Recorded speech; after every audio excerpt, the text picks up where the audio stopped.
The Fender American Ultra Jazzmaster is an incredible guitar, despite what you might read or see or hear online. Look, I've timestamped all of the playing of the instrument below. If you just want to listen to the guitar and see what it's capable of doing and don't want to hear my rant about elitism, please feel free to skip ahead. I tried to record a wide variety of types of songs so you could hear how versatile this instrument really is. I'm not going to get into the specs of this guitar. They're all available online, and honestly, I don't really know enough about specs or really care enough about specs to get into them. But I do want to talk about elitism and how it divides people in every environment. It's not just guitar players. Opinions matter, but in my experience, unless you're asked directly, keep them to yourself if it's going to be a disparaging remark about somebody else or something else somebody is passionate about. Elitism is driven by insecurity. It's just a way people try to stand out by putting other people and other things down to make themselves feel better. So elitist people are held back by what their definition of what the best truly is. Yes, you actually can enjoy a cup of coffee, even if the beans aren't fermented with passion fruit essence in a room filled with endangered baby orangutans. Elitist people lose sight of what truly matters. I believe they're not enjoying the process with whatever they currently do have. They're just focused on the results, trying to appear the best. That doesn't mean you shouldn't aspire for beautiful things in life. I do it all the time. I love having nice things. I love working towards nice things. But I won't put other people down with their individual process of what they love. You can be an incredibly talented chef without a commercial kitchen. You can be a very well-educated food critic and lover of food and cuisine without being a food blogger with millions of followers. You can be a kick-ass YouTube video creator without thousands or hundreds of thousands of subscribers. You can be a badass black belt at jiu-jitsu without ever having competed one time. So to tie it to guitar, when I was a kid growing up in the 90s, my friend Paul bought a blue Squier guitar. And if anybody's not familiar with Squier guitars, in the 90s, they were kind of frowned upon. If anybody owned a guitar and it was a Squier and it wasn't a Fender, you were probably getting made fun of from your peers because it's not a true guitar.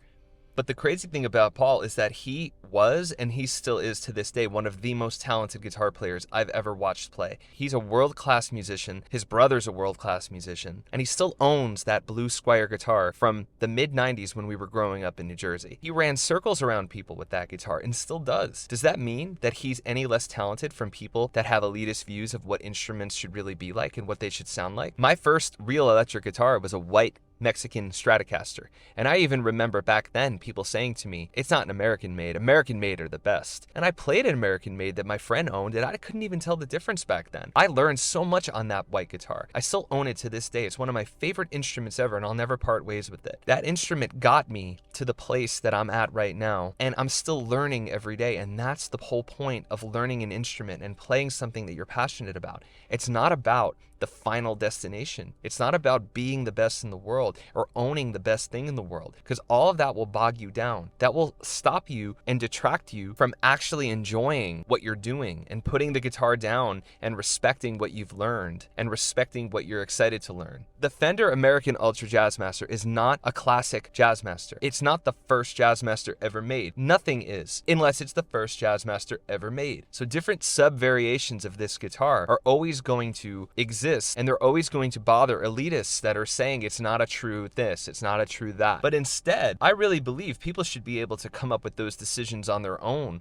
by playing an instrument on your own and not just listening to people put things down for no reason at all. It's not a collector's item. It doesn't have a rhythm circuit. It has those noiseless pickups that I've read scathing reviews about those pickups, by the way, and the pickups sound great to me. I love this guitar. I love playing it. I love everything about it. It's versatile in the way that I want it to be. Shouldn't that matter the most? I saw a video on YouTube about the American Ultra Jazzmaster stating that it would be a good guitar if you just put an extra $1,000 into it.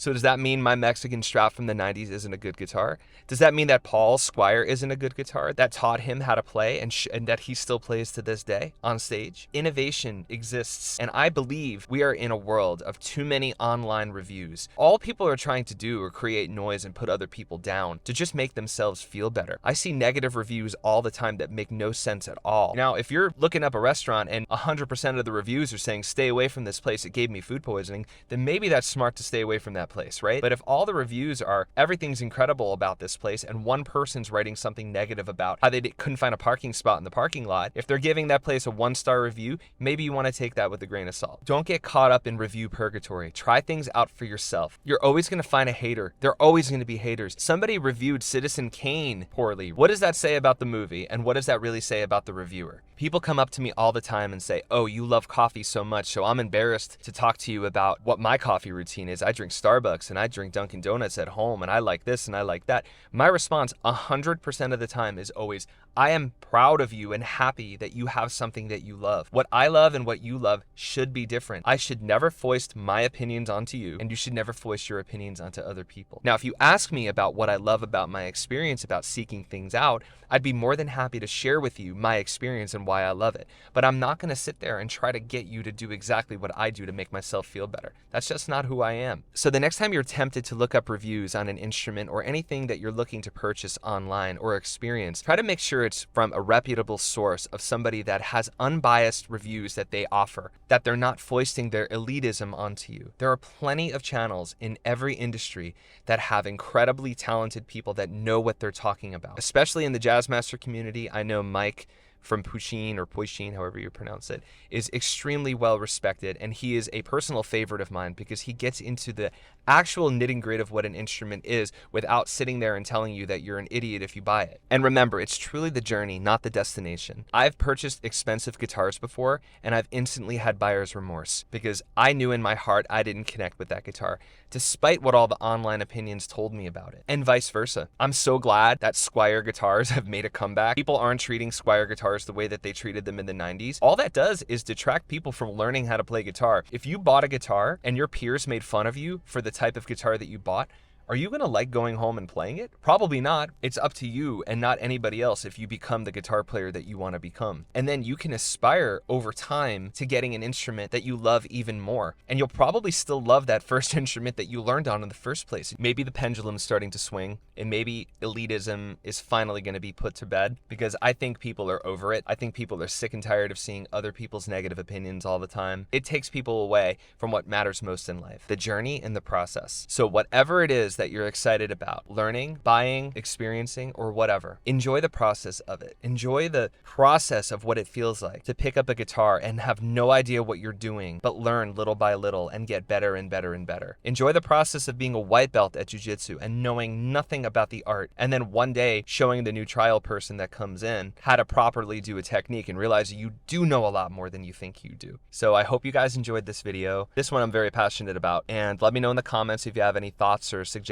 and how you feel about people voicing their elite opinions onto what you should be doing or what you shouldn't be doing. Trust me, those people are not happy. Take care, everybody, and thank you so much for your support. Thank you so much for your interest in this channel. I hope to see you soon, and have a great day. Bye.